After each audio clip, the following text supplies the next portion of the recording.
Hello दोस्तों, कैसे हो? बढ़िया। तो मैं और स्वागत है आपके चैनल पर जहाँ मैं गणित पढ़ाऊँगा। तो आज का अपन का पहला लेक्चर है, सो शुरू करते हैं। पहले चैप्टर का नाम है वास्तविक संख्या। तो अपन फॉलो करेंगे NCERT हिंदी माध्यम को। ठीक है, तो पहला चैप्टर है अपन के पास वास्तविक संख्या, जिसे इंग्लिश में रियल नंबर कहा जाता है। ठीक है, तो वास्तविक संख्या किसे कहते हैं? पहला प्रश्न तो ये आता है। वास्तविक का ना सारी संख्या को एक साथ मिला के बोलते हैं। जैसे कि आपके पास अंडर रूट 2 है, अंडर रूट 3 है, अंडर रूट 4 है, 1/2 है, 5/3 है। ये सारी की सारी क्या है? वास्तविक संख्या। मतलब जितनी भी सारी संख्या होती है ना, उन सभी संख्याओं को एक साथ मिला के बोल के वास्तविक संख्या बोल देते हैं। ठीक है, जो एक से लेके मतलब जीरो से माइनस अनंत तक जाती है ना। तो माइनस की संख्या भी हो सकती है ना, और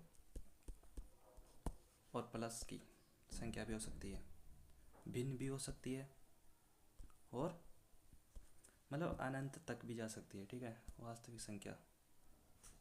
तो जैसे जैसे अपन हम ना आगे आगे पढ़ेंगे तो मैं उस कुछ कुछ डाउट को आपको क्लियर कर दूंगा। जैसे वास्त अभी आएगा परिमेय संख्या, अपरिमेय संख्या क्या होती है। जैसे जैसे आगे चलते रहेंगे वैसे वैसे बताता रहूँगा। ठीक है, तो पहले उदाहरण की तरफ चलते हैं पहले। ठीक है, तो पहला एग्जाम्पल है अपन के पास। संख्याओं 4n पर विचार कीजिए, जहाँ n एक प्राकृत संख्या है। जांच कीजिए कि क्या n का कोई ऐसा मान है जिसके लिए 4n अंक शून्य पर समाप्त हो। देखो कहना क्या चाहते हैं, पहले ये समझो। 4n अपन को पास कोई संख्या है, 4n। ठीक है,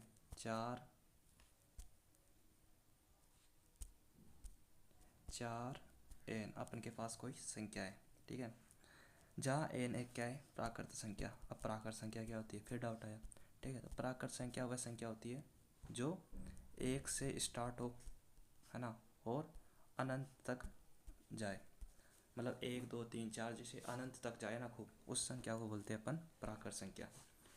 इसको है ना अनंत को ऐसे दर्शाते हैं। ठीक है, ऐसे उल्टा 8, मतलब टेढ़ा 8। ठीक है, तो 4n अपन के पास क्या है? कोई संख्या है, और n एक प्राकृत संख्या है।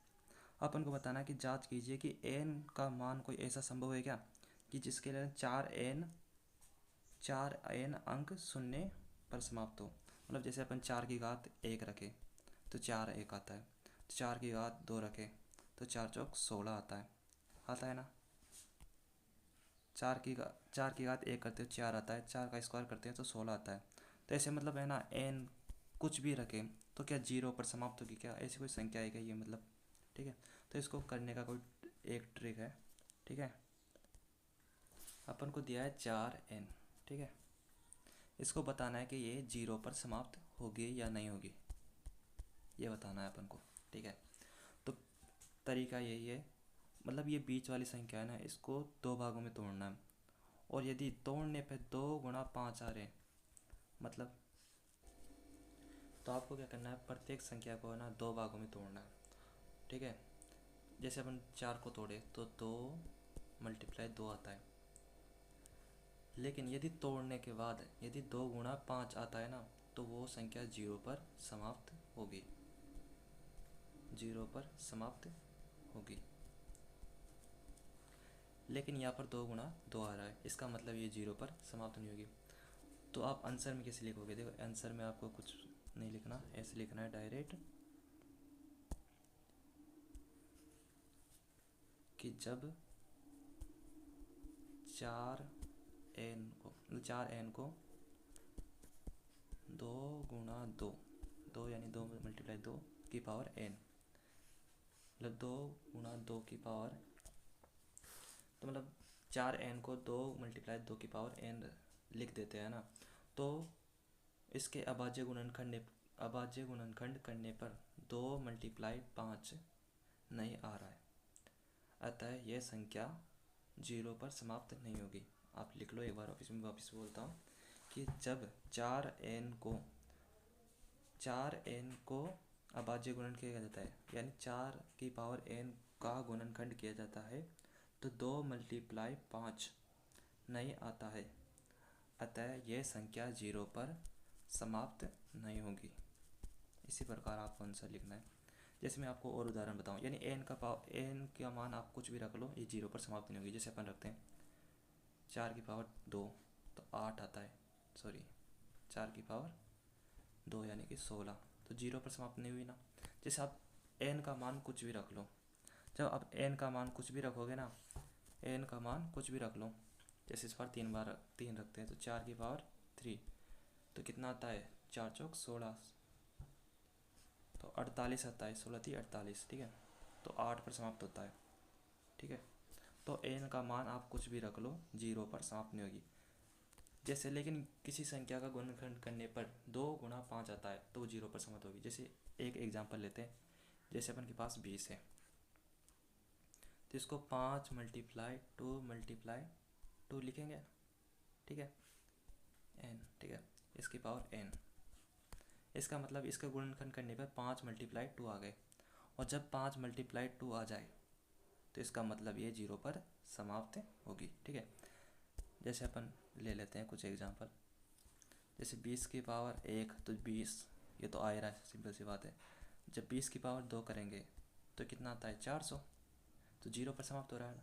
तो आपको आंसर में यही लिखना है कि गुणनखंड करने पर 2 × 5 आ रहा है, अतः ये 0 पर समाप्त होगा, ठीक है। तो दूसरे क्वेश्चन की ओर चलते हैं, ठीक है। तो दूसरे क्वेश्चन की ओर चलते हैं, एक बार इसको मिटा देता हूँ, ठीक है।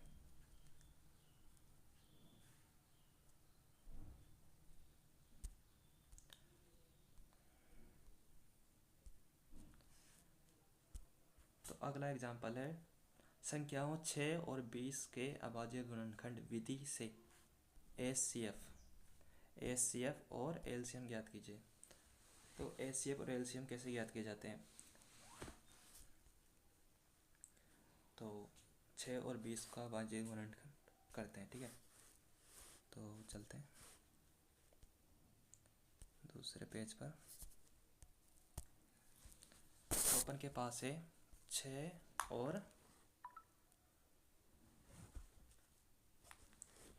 और 20, इसके अपन को क्या करना है, अभाज्य गुणनखंड करना है, ठीक है।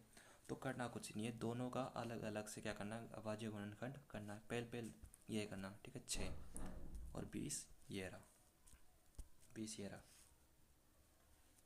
तो इसमें पहले बताओ, एक का भाग जाएगा, एक के बाद मतलब अभाज्य, देखो क्या नाम है, अभाज्य गुणनखंड, यानी अभाज्य संख्या का ही भाग देना पड़ेगा। अब अभाज्य संख्या क्या होती है, इसके लिए मैं अलग से एक वीडियो बना दूंगा, ठीक है। अभाज्य संख्या ये क्या होती है, और ये मतलब 2 का भाग जाएगा या नहीं जाएगा, 3 का भाग जाएगा या नहीं जाएगा, इसके लिए मैं एक नया वीडियो बना दूंगा, ठीक है। आप कमेंट कर देना, ठीक है। तो इसमें तो 2 का भाग जाएगा, पहले 2 अभाज्य संख्या, तो 2 का भाग जाएंगे, इसका 2 तिया 6, तो 3 एकम 3। इसमें देखो पहले 2 का जा रहा है, 2 दाई 10, 2 पंजे 10, फिर इसमें जाएगा 5, 5 एकम 5, ठीक है। अब आपको कुछ ही नहीं करना, इस संख्या को है ना घात के रूप में लिख देना। जैसे 2 × 3, 2 की पावर 1 लिख सकता हूँ ना, पावर में ही लिखना है हमेशा, ठीक है, गलत नहीं होगा ऐसे।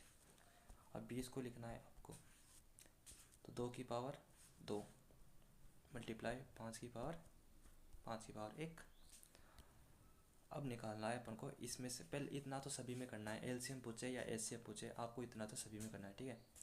अब आपको बताता हूँ मैं एचसीएफ निकालने का तरीका, ठीक है, तो ध्यान से समझना। एचसीएफ, तो एचसीएफ में जो संख्या मिल रही है ना, दोनों में, जो इन दोनों संख्याओं में मिल रही है, इसमें और इसमें मतलब इनमें और इनमें, इन दोनों में कौन सी संख्या मिल रही है, तुम बोलोगे सर 2, तो 2 लिख दिया, ठीक है। एचसीएफ में हमेशा न्यूनतम घात लेना, यानी कि कम से कम वाली घात, तो 2 है, यहाँ पर 2 की पावर कितनी है, 2, यहाँ पर 2 की पावर 1, तो 1 ज़्यादा होता है 2, तुम बोलोगे 2 ज़्यादा है, तो अपन मैंने क्या बोला था, क्या न्यूनतम संख्या लेनी है, तो न्यूनतम घात लोगे ना तो यहाँ पर कितना आ जाएगा 1, ठीक है, तो 2। तो आपके पास एचसीएफ कितना आ गया 2, तो 2 इसका आंसर हो गया, ठीक है। अब निकालेंगे अपन एलसीएम। एलसीएम में जो मिल रहा है उसको तो लिखेंगे, ठीक है, घात को अलग से लिखना है। पहले आपको जो संख्या मिल रही है उसको लिख देना। और एलसीएम में क्या करते हैं, जो मिल रही है उसको तो लिखते ही है, और साथ में जो नहीं मिल रही है ना उसी को भी लिखते हैं। जैसे 3 भी नहीं मिल रही और 5, ठीक है। और घात अधिकतम वाली लेते हैं। जैसे यहाँ पर 2 की पावर अधिकतम कितनी है, तो 2 है, 2 है ना, तो 2 आ जाएगा यहाँ पर। 3 की पावर अधिकतम कितनी है, तो 1 ही है। 5 की पावर कितनी है अधिकतम, तो इसको हल कर लोगे, 2 दूना 4, 5 3 15, इसको हल करो कितना जाएगा, ठीक है। तो इसमें इसको गुणा करेंगे तो 15 चौको 60, तो 60 आपके पास क्या आ गया, आंसर आ गया। ये एलसीएम हो गया। एक बार वापिस बता रहा हूँ, देखो वापिस अपन के पास कोई भी 2 संख्या दे देगा, ठीक है। देने के बाद आपको क्या करना है, उसका अलग से अभाज्य गुणनखंड करना है। जैसे 6 का अलग से कर लिया, 20 का अलग से कर लिया, ठीक है। उसके बाद इसमें 2 का भाग जाएगा, 2 2 तिया 6, 3 एकम 3, इसका आप कर लोगे यहाँ तक तो, ठीक है। तो 6 बराबर कितना आ गया, 2 की, इसको हमेशा पावर के रूप में लिखना, 2 की पावर 1, 3 की पावर 1, 20 बराबर 2 की पावर 2 मल्टीप्लाई 5 की पावर 1। अब एचसीएफ निकालने का तरीका यही है, एचसीएफ निकालने का तरीका यही है कि इन दोनों में, मतलब इस गुणा करे थे ना अपन, इन दोनों की संख्या में जो संख्या मिल रही है, तुम बोलोगे सर 2 मिल रही है और 2 मिल रही है बस केवल, तो 2 की पावर न्यूनतम लेनी है। इसमें 2 की पावर 2 है, इसमें 2 की पावर 1 है, तो 2 की पावर 1 लेंगे और 2 आ जाएगा, ठीक है। इसमें अधिकतम घात लेते हैं, 2 की पावर 2 आ जाएगा यहाँ पर, और 3 गुणा 5 आ जाएगा। और इनमें पावर कितने लेते हैं, अधिकतम लेते हैं। एलसीएम में अधिकतम, देखो मैं आपको लिख भी देता हूँ एक बार। एचसीएफ में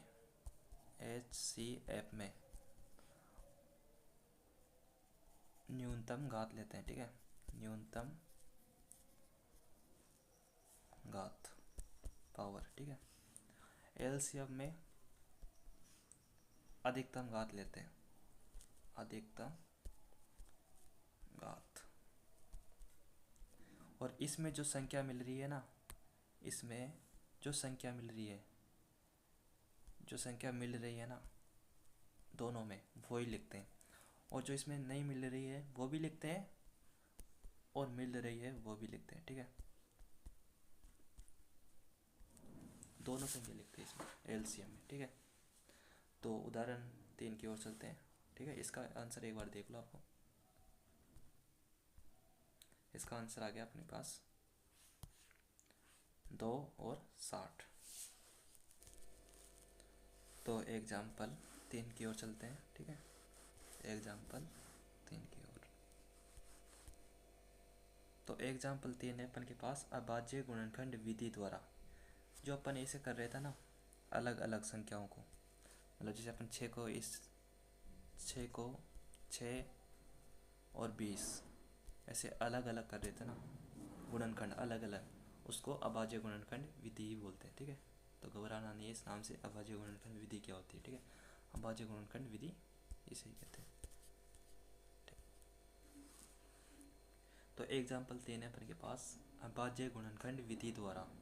अभाज्य गुणनखंड विधि द्वारा 96 यानी 96 और 404, 404 का एचसीएफ ज्ञात कीजिए, फिर एलसीएम ज्ञात कीजिए, ठीक है। तो अपन के अलग पेज में चलते हैं।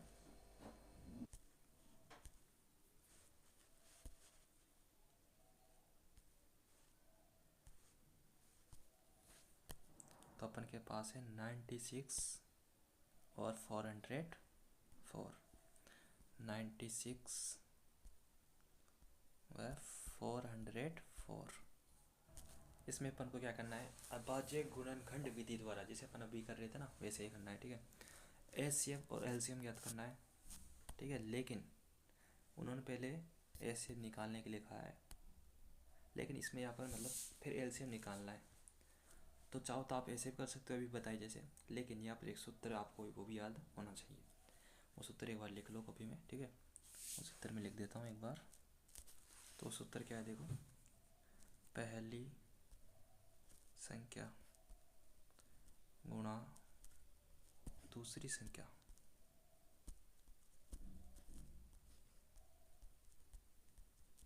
पहली संख्या गुणा दूसरी संख्या बराबर एलसीएम गुणा एचसीएफ। ठीक है, इस सूत्र को लिख लो एक बार, उसके बाद चलते हैं। ठीक है, तो लिख लिया होगा। ठीक है, तो पहले अपन क्या करेंगे, 96 बोले तो 96 का क्या करेंगे, अभाज्य गुणनखंड करेंगे। तो इसमें किस संख्या का भाग जाएगा, देखो दो का नियम आपको भी बता देता हूँ मैं। दो का नियम यही है, यदि इकाई अंक पर, अब इकाई क्या होता है, इसको बोलते हैं इकाई, इसको बोलते हैं दाई। ठीक है, इकाई दाई सैकड़ा ऐसे चलते ना। तो इकाई अंक पर यदि आपको 0, 2, 4, 6, 8 ये संख्या दिखाई दे तो उसमें 2 का भाग जाएगा। तो यहाँ पर 6 तो 2 का भाग जाएगा, 2 चौक 8, 1 80 लगी, 2 अंटे 16, 2 दूना 4, 2 चौक 8, 2 एकम 2, 2 दूना 4, 2 छः 12,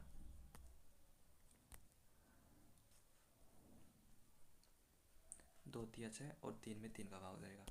और अगली संख्या अपने पास 404 404, इसमें 2 का जाएगा, इकाई अंक पे क्या है 4 है, तो इकाई अंक पे 0 2 4 6 8 हो तो अपन 2 का भाग जाएगा। ठीक है, तो 2 दूना 4, 2 दूना 4, 2 एकम 2, 2 0। ठीक है, इसमें 101 बार चल जाएगा 202 में। अब 101, 101 क्या है, 101 अभाज्य संख्या है।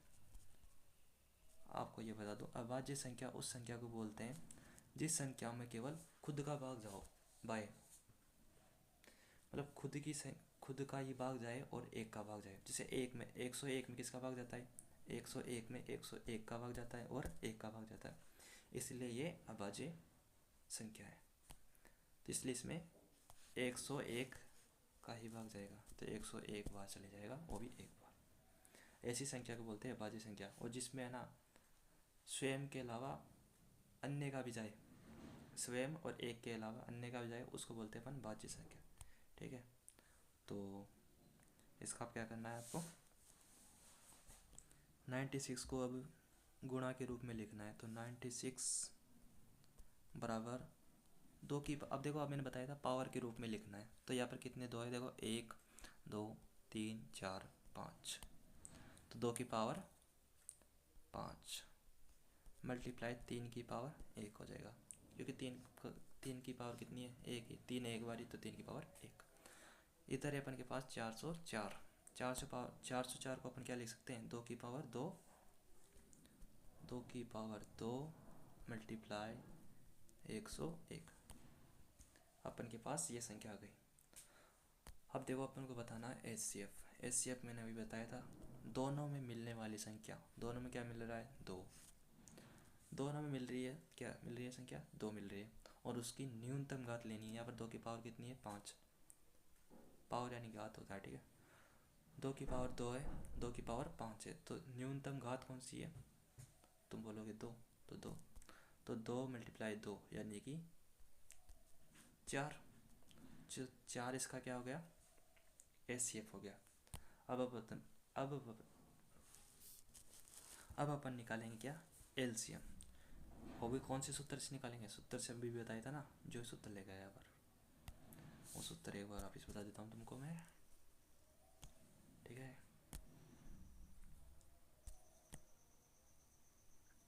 फर्स्ट नंबर, मैं आपको इंग्लिश में बता देता हूँ थोड़ा सा, फर्स्ट, ठीक है कलर चेंज कर लेते हैं एक बार,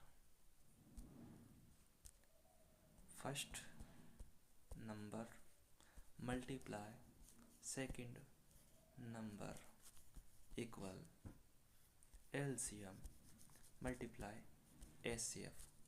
ठीक है, ये सूत्र आपको याद कर लेना है, ये परीक्षा में पूछ लेता है डायरेक्ट। तो अपन के पास फर्स्ट नंबर क्या था 96, ठीक है, सेकंड नंबर क्या था 404, एलसीएम अपन को निकालना ही है, और एचसीएफ अभी अपन ने निकाला 4 आ गया था। ठीक है, तो एलसीएम बराबर क्या जाएगा, ये 96 मल्टीप्लाई 404, ये गुणा पे था, ये इधर आके भाग में चले जाएगा, तो 4 नीचे चल जाएगा, ठीक है, मैंने संख्या को थोड़ा सा पलट के लिखा है बस, एलसीएम इधर ही ऐसे मान के चलो, ठीक है। तो ये 2 से कट ही रहा है, तो ये 4 से कट जाएगा, काटना तो आप पहले से जानते होंगे, है ना। 4 एकम 4, 4 दूना 8, 1 हाथ से लगी 4 चौक 16, 24 मल्टीप्लाई 404, 24 मल्टीप्लाई 404। जब इसको हल करेंगे तो क्या, तो 24 को 404 से गुणा करो, क्या आता है 24 से कम 24, 24 का पारा आता है, नहीं आता, क्या करें, मेरे को भी नहीं आता, ठीक है।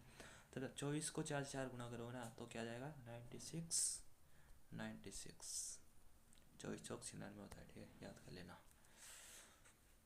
तो अपन के पास ये क्या आ गया, एलसीएम, एलसीएम अपने निकाल ही लिया, एचसीएफ अपने निकाल ही लिया, पहले कितना आ गया था 4, ठीक है, 4 से 4, तो दोनों क्या आ गए आंसर। उदाहरण 3 भी हो जाता है। अब उदाहरण 4 की तरफ चलते हैं। तो उदाहरण 4 अपन के पास देखो क्या है, उदाहरण 4 है संख्या 6,000, नहीं नहीं नहीं नहीं, संख्या 672 और 120 का अभाज्य गुणनखंड विधि द्वारा एचसीएफ और एलसीएम ज्ञात कीजिए। देखो अब तक अपन 2 संख्या कर रहे थे और अपन को दे दी इस बार 3 संख्या, कैसे करेंगे, तरीका वही है, बदलेगा कुछ नहीं, ठीक है। तो अपन को संख्या क्या दी गई है, देखो अपन को संख्या दी गई है 672 120, ये 3 संख्या दी गई है। इनका क्या करना है, अभाज्य गुणनखंड अलग अलग कर देना, ठीक है, तरीका वही है, कुछ नहीं बदलेगा। 2 तिया 6, 3 एकम 3, 72 को करो 2 तिया 6, 2 छकी 12, 2 एकम 2, 2 अंटे 16, 2 नाम 18, 3 तिया 9, 3 एकम 3, ठीक है। अब 120 का करना है, तो 120 का करोगे तो क्या आएगा, 120 का देखो इसमें इकाई के अंक पे क्या आ रहा है 0, 2, 4, 6, 8, तो 0 आ रहा है, तो 2 का भाग देगा 2 छकी 12, 1 में नहीं जाता, 12 को मिलाओ, 2 छकी 12, 0, 2 तिया 6, 0, 2 एकम 2, 1 अस्सी लगी 2 पंजे 10, ठीक है, सही है।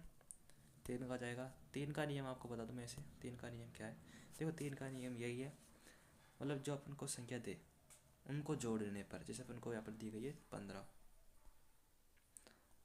ठीक है, 15 को जब जोड़ोगे तो 1 और 5 कितना होता है, तुम बोलोगे सर 6 होता है, तो भाई 6 होता है, क्या ये 6 में 3 का भाग जाता है क्या, 3 का भाग जाता है ना, तो 3 दूना 6, इसका मतलब 3, ये 6 3 से पूर्ण विभाजित हो रहा है ना, इसका मतलब 15 में भी 3 का भाग जाएगा, ठीक है, 15 में भी 3 का भाग जाएगा,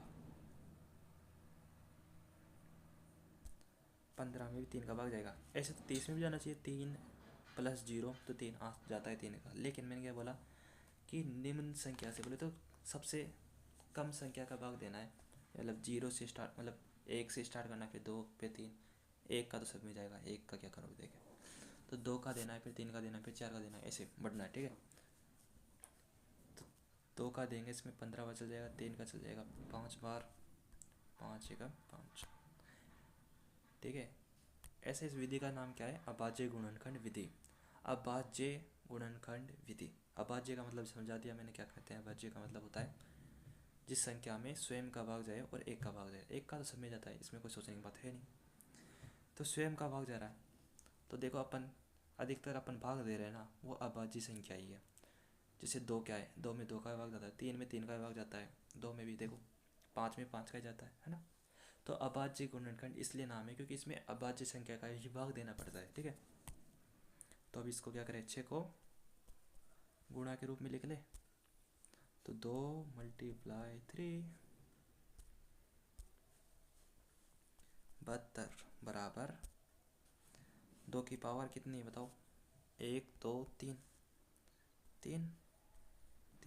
3 की पावर 2 और 120 पे जाओ, ठीक है, 120 बराबर 2 की पावर 1 2 3, 3 मल्टीप्लाई 3 मल्टीप्लाई 5, ठीक है 5। अब अपन को निकालना है, पहले बता देता हूँ मैं, HCF, ठीक है। कलर चेंज करते हैं, H, ये कौन सा पेन आ गया भाई, HCF। HCF निकालने का तरीका मैं बता चुका हूँ। HCF में जो संख्या मिलती है, तीनों में मिलनी चाहिए इस बार, तो मैंने तीनों में मिलनी चाहिए इस बार, क्योंकि 3 संख्या दी गई है तो तीनों में मिलनी चाहिए। तो 2 मिल रहा है, सिंपल सी बात है। तुम बोलोगे 3 भी तो मिल रहा है सर, हाँ 3 भी मिल रहा है भाई। तो निम्नतम घात लेनी, बोले तो कम से कम घात लेनी। 2 की पावर कितनी है यहाँ पर, 3 है, 3 है, यहाँ पर कितनी है 1, तो 1 लोगे। 3 की पावर 1 लोगे, तो 2 मल्टीप्लाई 3 6, तो 6 क्या हो गया, इसका आंसर हो गया। और LCM निकालना है, क्या निकालना है, LCM।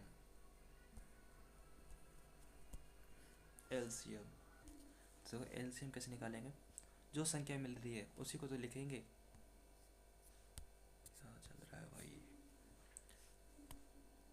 तो देखो यहाँ पर देखो, ध्यान पूर्वक देखो इसको, कौन सी संख्या मिल रही है, 2 मिल रहा है और 3 भी मिल रहा है, तो 2 और 3 को तो लिख देते हैं साथ।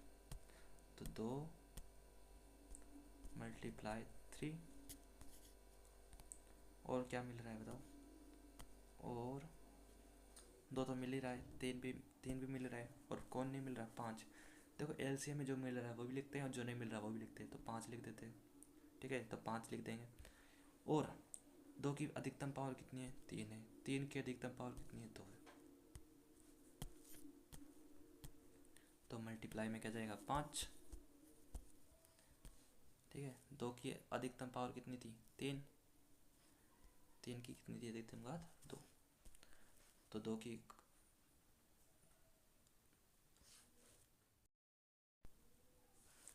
जब 2 का क्यूब करोगे कितना आ जाएगा 8,